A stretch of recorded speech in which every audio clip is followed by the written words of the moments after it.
सभी बच्चों good morning. बच्चों अपने 11th क्लास में अपना चैप्टर तो चल रहा है वो मात्रक एवं मापन, और इसके पहले वाली जो वीडियो था उसमें अपने देखा था विमीय विधि से सूत्र की जांच करना, एक पत्ती से दूसरी पत्ती में बदलना, इस प्रकार के टॉपिक अपने ने चर्चा की थी पहले वाली वीडियो में। आज सबसे मुख्य जो टॉपिक है वो अपने देखेंगे कि विमीय विधि से सूत्र की स्थापना किस प्रकार से की जाती है। जितने भी आपने सूत्र पढ़े हैं उन सूत्रों को अपने विमीय विधि से अपने व्युत्पन्न करेंगे। जैसे पहला क्वेश्चन लिखा हुआ है, इसमें क्वेश्चन ये न्यूमेरिकल्स प्रॉब्लम ज़्यादा आती है तो न्यूमेरिकल्स प्रॉब्लम को अपने सॉल्व करेंगे। तो क्वेश्चन लिखा हुआ है कि वृत्ताकार पथ में घूमते हुए किसी वस्तु पर लगने वाला जो अभिकेंद्रीय जो बल होता है उसका मान किस पर निर्भर करता है बच्चों? कण के द्रव्यमान पर, वेग पर और वृत्ताकार पथ की त्रिज्या पर निर्भर करता है। तो इस सूत्र को अपने व्युत्पन्न करेंगे, ये अपने इसमें करना है अपने को। तो देखो करने के लिए स्टेप बाय स्टेप आपको ध्यान में रखना है किस प्रकार से अपने इसको करेंगे। जैसे शुरू में आपको कौन सा सूत्र व्युत्पन्न करना? अभिकेंद्रीय बल। तो यहाँ पर आप लिखेंगे अभिकेंद्रीय बल F, ठीक है। F का जो मान होता है वो किन पर निर्भर करता है? एक तो द्रव्यमान पर निर्भर करता है, एक वेग पर निर्भर करता है और एक किस पर निर्भर करता है? वृत्ताकार पथ की त्रिज्या पर निर्भर करता है। तो जब अपने क्या लिखेंगे? समानुपाती, ये सभी में लगाना आपको समानुपाती चिन्ह, ठीक है। तो समानुपाती चिन्ह लगाने के बाद में द्रव्यमान पर निर्भर करता है तो m की पावर a लिख देना, ये विमा को प्रदर्शित कर रहा है। फिर वेग की पावर कितनी लिख देना? b लिख देना, और फिर r की पावर कितनी लिख देना? c लिख देना। अगर कोई आगे कोई चौथा भी कंपोनेंट आ जाए आपके पास में तो चौथे में क्या लिखेंगे? पावर d लगा देना। जितने भी आए उनमें a b c d इस प्रकार से अपने लगाते जाएंगे। समझ में आ गई होगी मेरी बात। ये समानुपाती का मतलब क्या होता है कि अगर किसी एक वस्तु को अगर अपने बढ़ा रहे हैं उसके साथ में दूसरी वस्तु जो जुड़ी हुई है वो उसके साथ में क्या होगी? बढ़ेगी।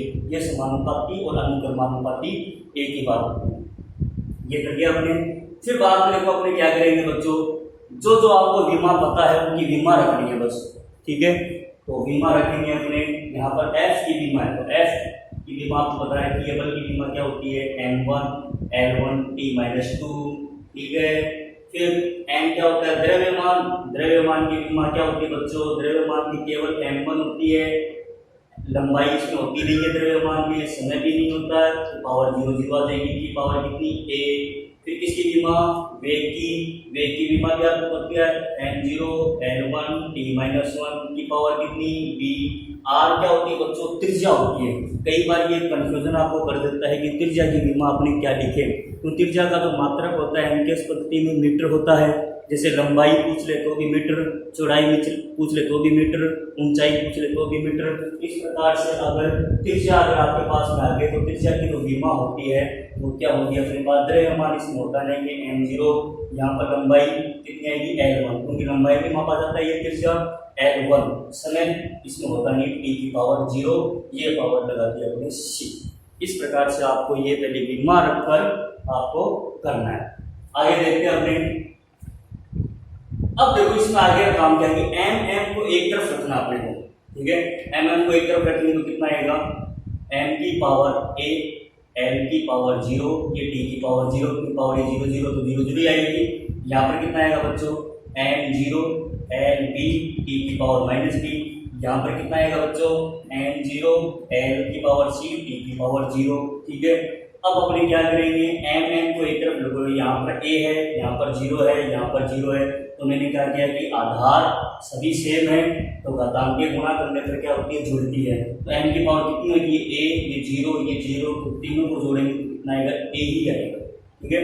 फिर l में देखो यहाँ पावर 0 है, यहाँ पर b है, यहाँ पर c है, आधार सभी का क्या है? सेम है। तो l की पावर कितनी आ जाएगी बच्चों? जोड़ेंगे तो 0 + b + c, तो कितना आएगा? b + c। t में देखो t की पावर 0 है, इधर -b है, इधर 0 है, जोड़ेंगे तो कितना आएगा? t की पावर केवल -b। नहीं इसको जोड़ना है ही, ये 0 है, ये 0 तो कितना बचेगा अपने पास? खाली -b बचेगा। तो ये ऐसा कैसा रख देंगे अपने m1 L1 t-2, ये कितना? m1 L1 t-2, ठीक है। यहाँ तक सभी को समझ में आ गया होगा। अब आगे का काम क्या करना है बच्चों, दोनों तरफ आपको m, l व t के घातांकों की क्या करनी है, अपने को तुलना करनी है। दोनों तरफ करेंगे, m की, l की, t की, ठीक है। तो यहाँ पर नीचे क्या बताएंगे, दोनों तरफ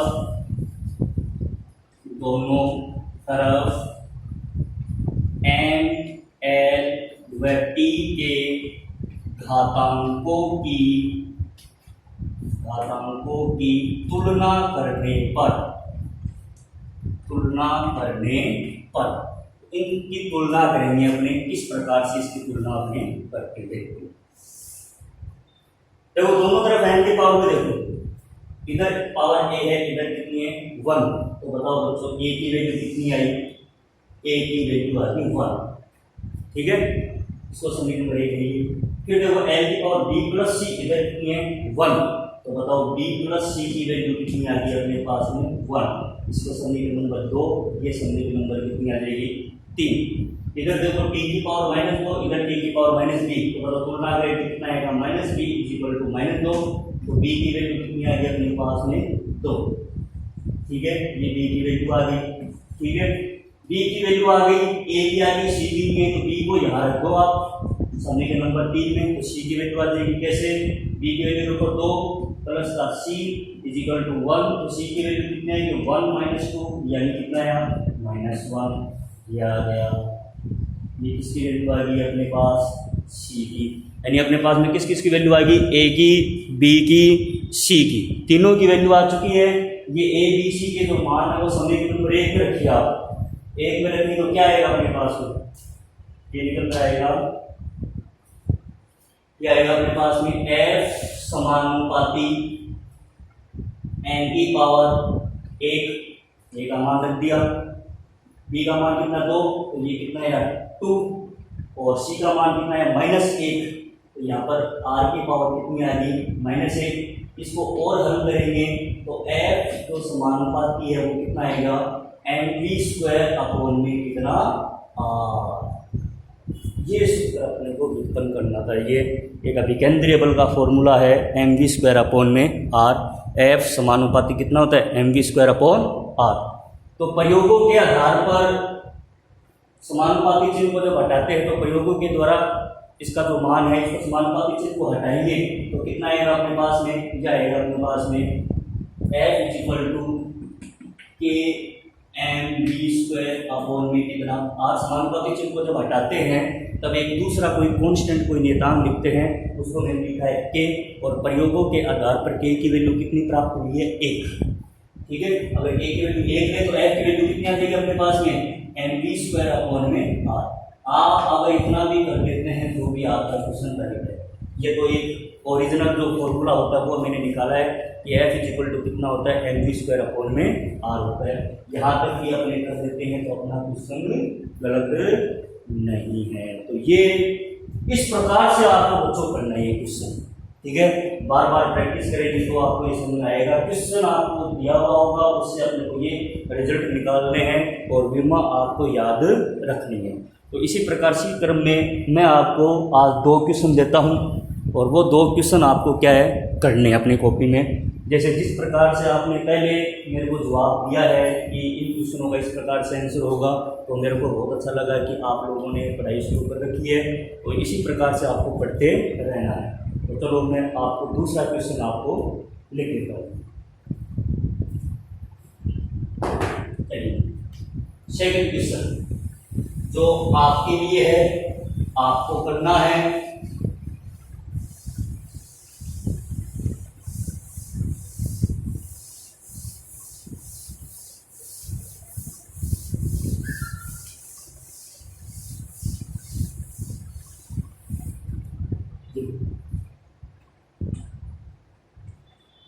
किसी वस्तु की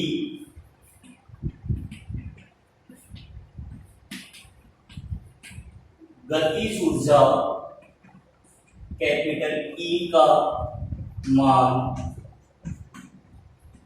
वस्तु के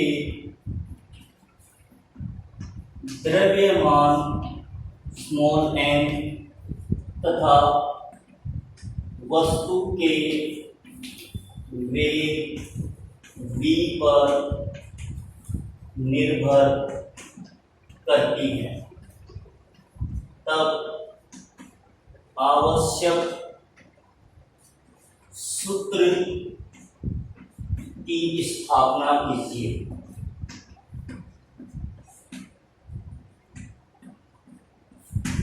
ठीक है, थर्ड क्वेश्चन है अपने पास में, लिखो यदि किसी सवृत्त की आवर्ती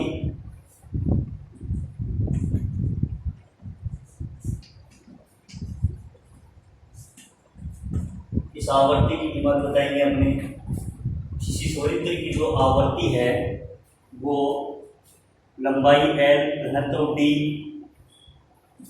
लंबाई L घनत्व D तथा प्रत्यास्था गुणांक,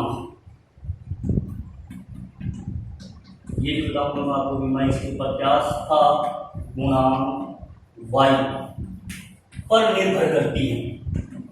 निर्भर करती है। आवश्यक सूत्र की स्थापना करो, उत्पन्न करो, आवश्यक सूत्र को व्युत्पन्न करो।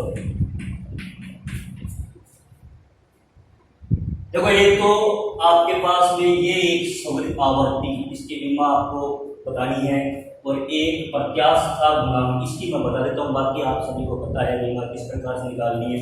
देखो बच्चों, आवर्ती की जो बीमा होती है वो प्रति सेकंड में किए गए कंपनों की जो संख्या होती है उसको क्या बोलते हैं, अपनी आवर्ती बोलते हैं। और आवर्ती की बीमा जो होगी वो होगी बच्चों m0 l0 t-1, ये ध्यान रखना। प्रत्यास्था गुणांक y, इसका फॉर्मूला होता है बच्चों प्रतिबल बटे विकृति। ठीक है, अब बात करते हैं अपने विकृति, एक विमाहीन राशि होती है। ठीक है, लंबाई में परिवर्तन बटा प्रारंभिक लंबाई होता है, परंतु आपको एक बार यही ध्यान रखना है कि विकृति एक विमाहीन राशि होती है, इसकी कोई बीमा नहीं होती है। बीमा किसकी होगी, प्रतिबल की। और प्रतिबल को आप क्या लिख सकते हैं, प्रतिबल का फॉर्मूला क्या होता है, प्रतिबल इक्वल टू होता है बल बटे में क्षेत्रफल। इसकी बीमा नहीं होगी, विकृति की कोई बीमा नहीं होती है। विकृति क्या होती है, एक बीमाहीन राशि होती है। ठीक है, और बीमा किसकी होगी, प्रतिबल की होगी। प्रतिबल का फॉर्मूला क्या होता है, बल बटा क्षेत्रफल। अब आपको पता है कि बल की बीमा क्या होगी और क्षेत्रफल की बीमा क्या होगी, ये आपको निकालना है। ठीक है, ये टोटल आपको पास 2 क्वेश्चन है, 2 क्वेश्चनों का आपको जवाब मेरे यूट्यूब के कमेंट बॉक्स में देना है। धन्यवाद।